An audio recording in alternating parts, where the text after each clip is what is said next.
The second award goes to J. Whitney Stillman of the grade class of 1969. Whit arrived at Millbrook in September '66 from the Potomac School in McLean, Virginia. And he spent 3 busy, formidable, and creative years here. They became the rock-solid foundation on which to build upon his passion and his future professional career. Whit was a mainstay on the honor roll, and he rose to become editor of the Silo. He joined the Millbrook Players, which was the school's theatrical group at the time. He also honed his leadership skills serving as a prefect and a member of the Dean's Committee. I assume the Dean's Committee was a good thing and not a bad thing. I don't know.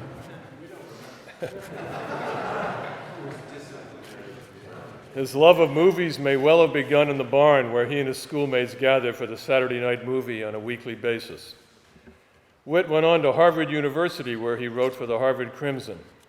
He earned a BA in history in 1973 and returned to New York, where he worked as an editorial assistant at Doubleday, before moving on as a junior editor to the conservative magazine, The American Spectator.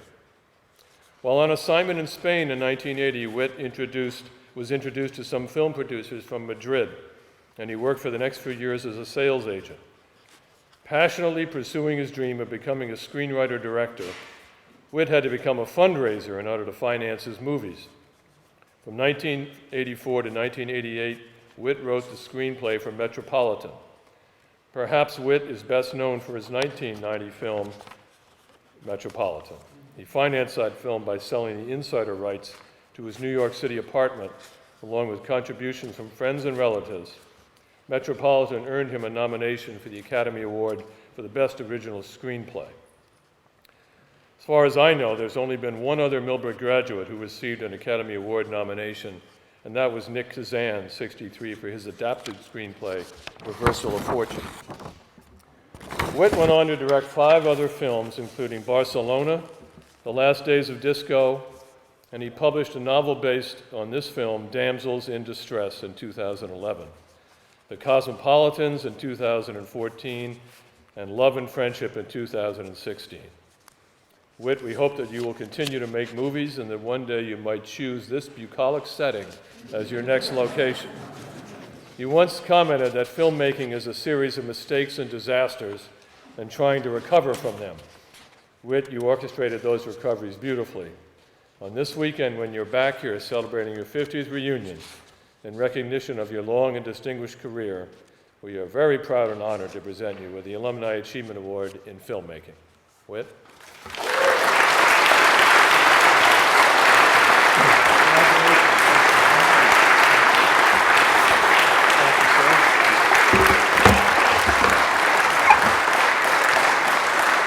Thank you. I know how to get this, which is stay tight with Bob Anthony and tell everyone what a great guy Bob Anthony is, and when there's a vacancy in the headmaster's slot, say, why not Bob Anthony? So Bob, it's been great having you here, and I think that it was said before, Bob is a Mr. Millbrook, and I think there are other Mr. Millbrooks, and that's a really good thing, because not only is this a great school, and it was great for me, but I think the ethos of Millbrook is even better than the school. And that ethos of, I think, 2 tracks. One track is community service, where you really work. You really get your hands dirty, dishwashing, monkey cages, all kinds of things. And I think also the sort of larger connection to the natural world, to stewardship of our world that connected to the zoo, the bird program, all the programs in the school that sort of make it unique. And so other Mr. Millbrooks we have here today, one for me significant because he's our only teacher who's here, is Mr. Collins, who is class of 53, I believe, and taught us and many other classes, excellent teacher, and is also a pillar of the Millbrook community and all sorts of activities and things happening here, Weathersfield House, and et cetera.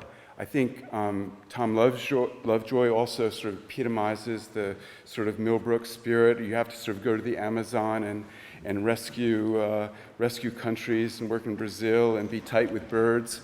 That's an important thing for Millbrook. And in our class, we have some Mr. Millbrooks too. I think everyone has a little bit of that Millbrook spirit that they're contributing. And first, Bob shocked me by saying I had to say something. which kind of wrecked the weekend. And then, and then he said, but really just 1 or 3 minutes or something like that. And I want to mention all my classmates because it's been great. We were, I think you can say when we were here, we were all, or some of us were kind of out of focus. And I think part of the thing at the school is you sort of arrive out of focus and you grow in focus while you're here. And some people grow much more in focus after they leave. And so we have a Mr. Millbrook and Mr. Beauregard who did the Amazon, and he's tight with ospreys and has written a book about an osprey. And that's an important Mr. Millbrook thing. We had someone who was very wise in our class, Mr. Branton, who became a judge, and that was appropriate. We had the quiet intellectuals who were always sort of over our heads. And as recently as a month ago, Patrick Curry sent me a book which is entirely over my head. He asked me whether I'd read it, and I said yes, I lied. I hope to read it, and I hope to understand it one day. Another quiet intellectual, Tom Turek.